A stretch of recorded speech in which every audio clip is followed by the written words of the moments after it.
click on the subscribe button, and press the bell icon, to never miss any updates. You, John Fitzgerald Kennedy, do solemnly swear I, John Fitzgerald Kennedy, do solemnly swear that you will faithfully execute the office of President of the United States that I will faithfully execute the office of President of the United States and will, to the best of your ability, and will, to the best of my ability, preserve, protect, and defend the Constitution of the United States. preserve, protect, and defend the Constitution of the United States. So help you God. So help me God.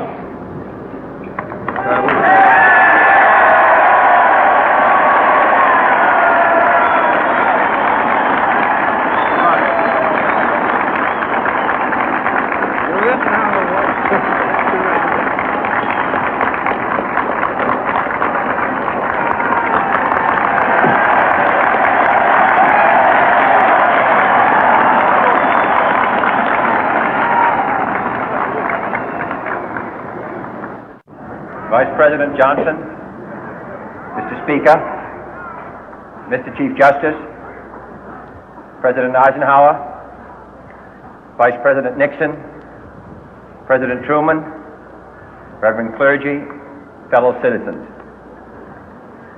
We observe today not a victory of party, but a celebration of freedom, symbolizing an end as well as a beginning, signifying renewal as well as change. For I have sworn before you and Almighty God the same solemn oath our forebears prescribed nearly a century and 3/4 ago. The world is very different now, for man holds in his mortal hands the power to abolish all forms of human poverty and all forms of human life. And yet the same revolutionary beliefs for which our forebears fought are still at issue around the globe. The belief that the rights of man come not from the generosity of the state, but from the hand of God. We dare not forget today that we are the heirs of that first revolution. Let the word go forth from this time and place to friend and foe alike that the torch has been passed to a new generation of Americans born in this century, tempered by war, disciplined by a hard and bitter peace, proud of our ancient heritage, and unwilling to witness or permit the slow undoing of those human rights to which this nation has always been committed and to which we are committed today at home and around the world.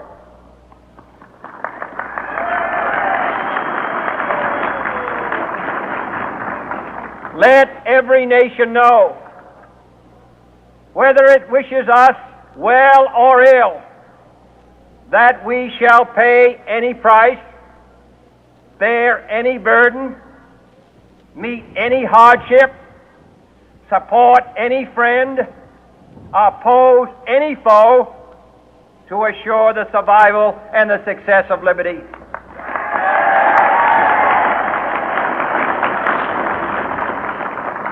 This much we pledge and more.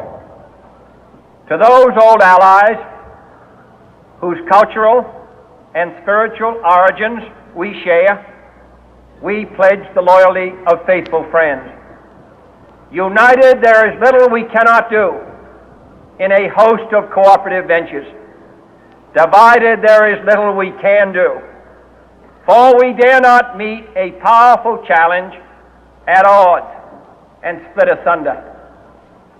To those new states whom we welcome to the ranks of the free, we pledge our word that one form of colonial control shall not have passed away merely to be replaced by a far more iron tyranny. We shall not always expect to find them supporting our view, but we shall always hope to find them strongly supporting their own freedom, and to remember that in the past, those who foolishly sought power by riding the back of the tiger ended up inside.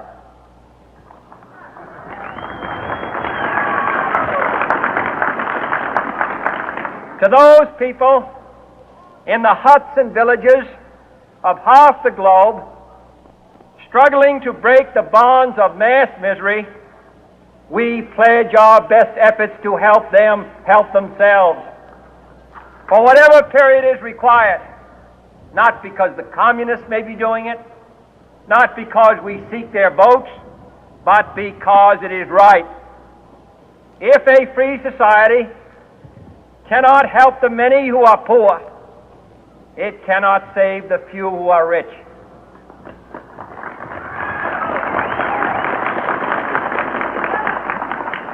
To our sister republics south of our border, we offer a special pledge to convert our good words into good deeds, in a new alliance for progress, to assist free men and free governments in casting off the chains of poverty. But this peaceful revolution of hope cannot become the prey of hostile powers. Let all our neighbors know that we shall join with them to oppose aggression or subversion anywhere in the Americas. And let every other power know that this hemisphere intends to remain the master of its own house.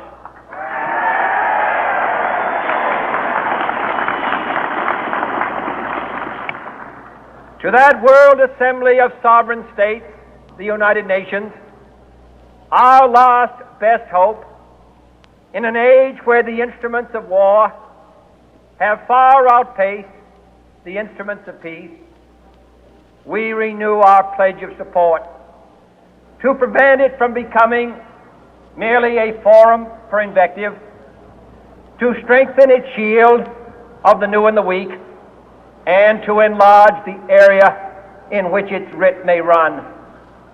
Finally, to those nations who would make themselves our adversary, we offer not a pledge, but a request that both sides begin anew the quest for peace.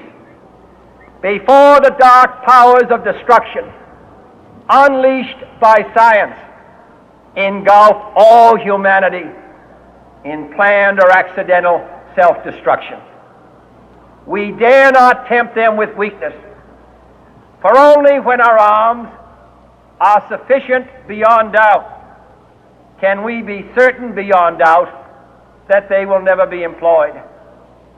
But neither can two great and powerful groups of nations take comfort from our present course, both sides overburdened by the cost of modern weapons, both rightly alarmed by the steady spread of the deadly atom, yet both racing to alter that uncertain balance of terror that stays the hand of mankind's final war.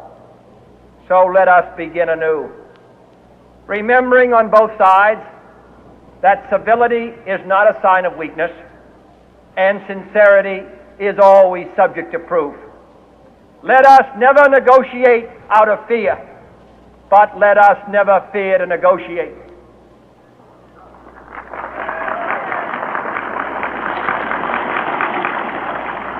Let both sides explore what problems unite us, instead of belaboring those problems which divide us. Let both sides, for the first time, formulate serious and precise proposals for the inspection and control of arms, and bring the absolute power to destroy other nations under the absolute control of all nations.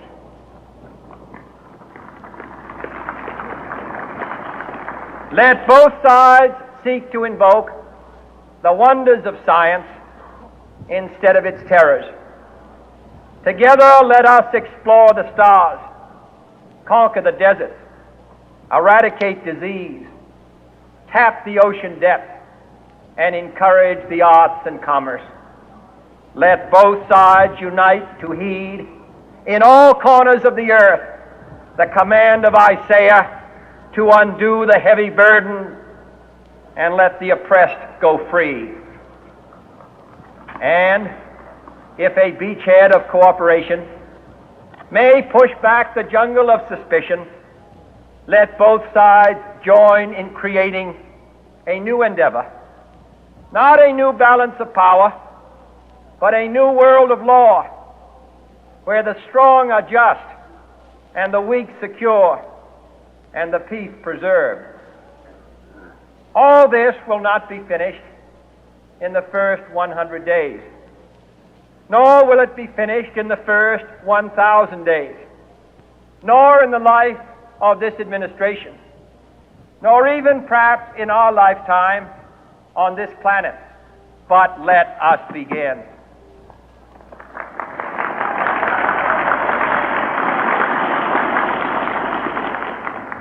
In your hands, my fellow citizens, more than mine, will rest the final success or failure of our course.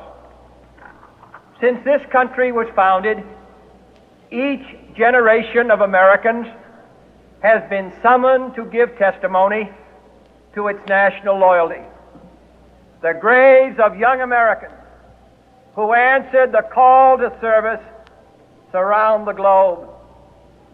Now the trumpet summons us again, not as a call to bear arms, though arms we need, not as a call to battle, though in battle we are, but a call to bear the burden of a long twilight struggle, year in and year out, rejoicing in hope, patient in tribulation, a struggle against the common enemies of man, tyranny, poverty, disease, and war itself. Can we forge against these enemies a grand and global alliance, north and south, east and west, that can assure a more fruitful life for all mankind? Will you join in that historic effort?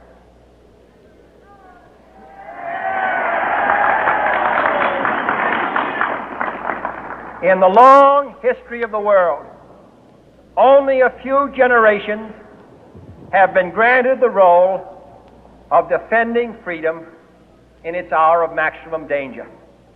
I do not shrink from this responsibility. I welcome it.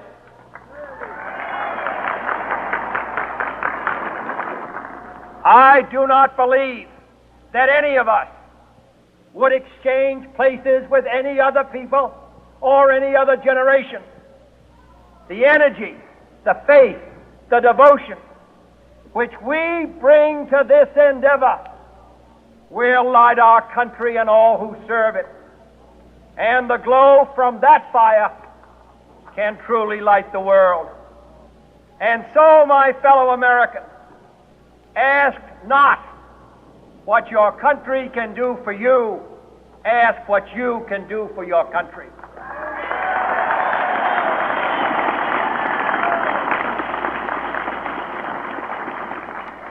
My fellow citizens of the world, ask not what America will do for you, but what together we can do for the freedom of man.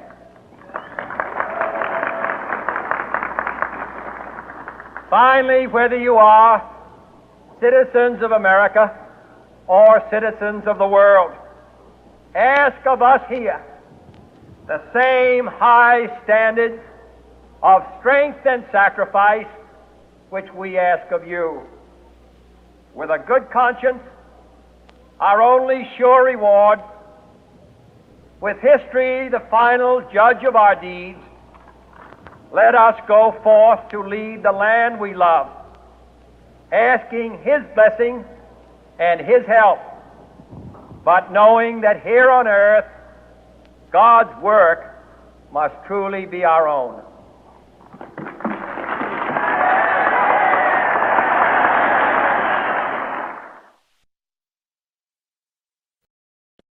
Click on the subscribe button, and press the bell icon, to never miss any updates.